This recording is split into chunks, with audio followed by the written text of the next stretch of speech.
Well, good morning everybody. How's everyone doing? Alright, come on, let's worship God together before we start our lesson, shall we? Alright, you all know this song together. Come on. I was lost with a broken heart. You picked me out, now I'm set apart. From the ash I'm born again. Forever safe in the Savior's hands. You were more than my words to say.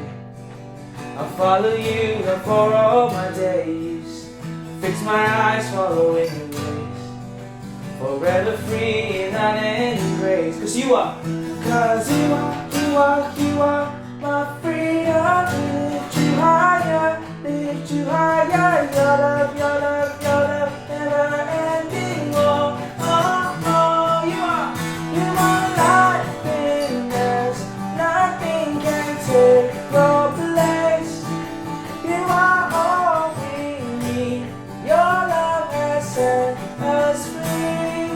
Whoa.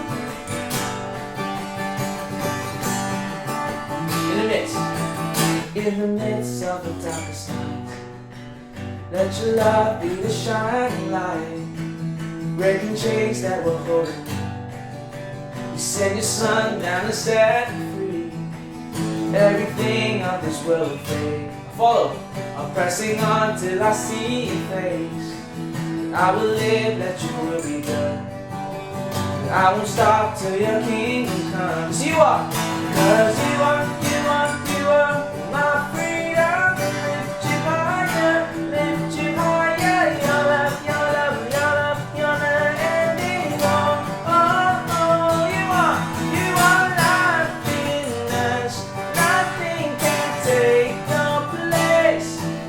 You are all we need. Your love has set us free. One time, sing out. You are life in us. Nothing can take your place. You are all we need. Your love has set us free. Cause you are my freedom. Lift you higher, lift you higher. Your love, your love, your love, never ending. Oh, oh, oh. One time, say it again. Cause you are my freedom. Lift you higher, lift you higher. Your love, your love, your love, never ending. Oh, oh, oh. You are life in us. Nothing can take your place. You are all we need. Your love has set us free. You are life in us. Nothing can take your place. You are all we need. Your love has set us free. Whoa. Amen. Come on, sing this with me. Cause you are waymaker, miracle worker, promise keeper, light, darkness, my God, that is who you are. Come on, you know it, youth. Come on, sing it out. Waymaker, miracle worker, promise keeper, light in the darkness, my God, that is who you are. One time you make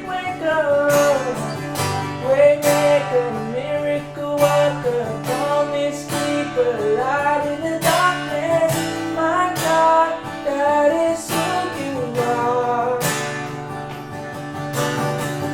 Waymaker, miracle worker, promise keeper, light in the darkness, my God, that is who you are.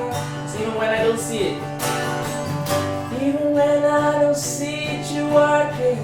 Even when I don't see it, you're working. You never stop working. You never stop working. Come on. Even when I don't feel it, you're working. Even when I don't feel it, you're working. You never stop working. You never stop. Waymaker, miracle worker, promise keeper, light in the darkness, my God, that is who you are. Oh, Waymaker.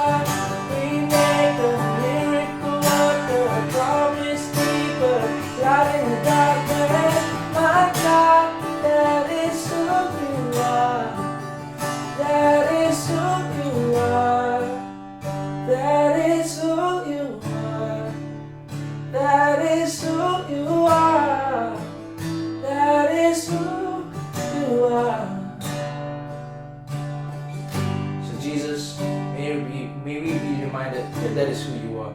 The person who can make a way, the one who keeps his promises, the one that's light in darkness, the one that is for us and never against us. So as we learn more about you, as we lead this life that you've called us to lead, may we know that you're always with us. You are alive in us. And as we continue to walk in faith, may we be reminded that you are always with us. In your name we praise you. And our God's children said, Amen. Amen, amen, amen.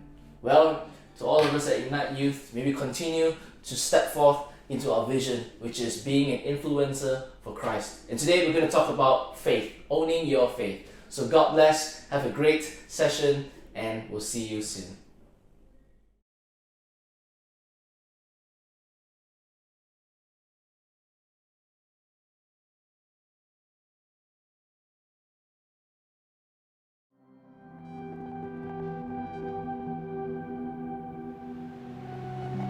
So I grew up in a Christian home, and I kind of lived off my parents' faith. And then I moved, and at my new school, there weren't a lot of people who were Christians, and people did not look positively towards the Christian faith. So I wanted to maintain my faith, but I was struggling with fitting in there and not really knowing where my place was. So I looked up to my brother a lot more. And then I never thought that he would stumble in his faith, but he told us that a few years ago that he no longer believed in God. My relationship with God was crumbling as well, and my family and God are the two biggest parts of my life, so I was definitely feeling broken and very confused as to what I'm supposed to believe, trying to decide whether my faith was my own or whether it's just a product of my parents. So I kind of had to decide for myself whether I was going to own it or I was going to lose it. I decided to have my faith invade every part of my life, whether it's my relationships with my friends and people at school and my family, and just my relationship with God as well, and make sure that it was as strong as it could be, and that people knew what I was about and that I wasn't living a double life. And so that meant that when people would ask me to do things that I didn't agree with, then I would have to say no, and I would have to show them, or tell them at least, that that wasn't something that I believed in. That didn't mean that I couldn't have any friends, but it meant that I couldn't be a part of this culture of partying and drinking and hooking up with people. I had to be set apart from that and set apart from this world. Another challenge I faced is one of my teachers is very against Christianity, and one day in my English class, my teacher was asking the entire class to write about how any God could allow bad things to happen to people, and then she showed us a slideshow of awful images. One of my friends passed me a note during class asking me to talk afterwards, and she didn't consider herself a Christian, but she believed that there was God, and she didn't know anything about Jesus, but she wanted to hear my perspective as a Christian, and so we were able to talk about that, and it was just incredible to see how from such a condemning experience, God can just bring us closer, and I was able to tell my friends about what I believed, and God was the one I was living for, and it was no longer just about being part of this world. I was always like the kid who was out the crowd, so getting into high school, I really wanted to fit in with the crowd. You know, I just wanted to be the cool kid. I was hanging out with the cool kids. I would try to fit in. I would try to dress like what people were dressing like at the moment. And I would try to post things that people like on my social media. And I knew that wasn't me. I knew that wasn't what I was interested in. Also, I used to be very insecure and ashamed of like being a Christian almost, because I would be scared to post scripture and pictures of me and my friends at church or doing activities with the church just because I was scared of how my friends would react. It would affect me in school as well, just being scared to talk to people about God and telling people that, yeah, I'm a Christian. Sooner or later, it just got to the point where I just realized the things that they're doing and like the way that they dress and just how they act at school just isn't me. A lot of people from church who are like always pushing me to do my own thing, be myself, and having the support and having the comfort from my youth group, and also so welcoming to show you who God is and show you what He's all about. And I really learned that like it doesn't matter who I am. These are my friends. This is my family. They love me for being me. Of course, at school and a lot of friends that didn't go to church with me, I dropped a lot of them and a lot of them dropped me, but I didn't care in the moment. I just cared about getting where I need to be with God and getting to the plans that He has for me. One of my main problems in school and being around those friends was I was scared to talk about God. I was scared to tell them that I was a Christian. I didn't want to be like the lame little church boy who loved God, but now I just don't care. And one of the verses that saved me from that was Romans 1:16. I'm not ashamed of the gospel. Just that verse, it just put this burst out for me that I wasn't scared to be a Christian. I wasn't scared to go talk about God. And just God whispering in my ear to go share His word to other people and not being scared to do it and being obedient to what He's telling me to do. Now I really know who I am in God, and I'm not ashamed of that. I'm not ashamed to go talk about God. I'm not ashamed to have that love for God and have that spark for God that I have.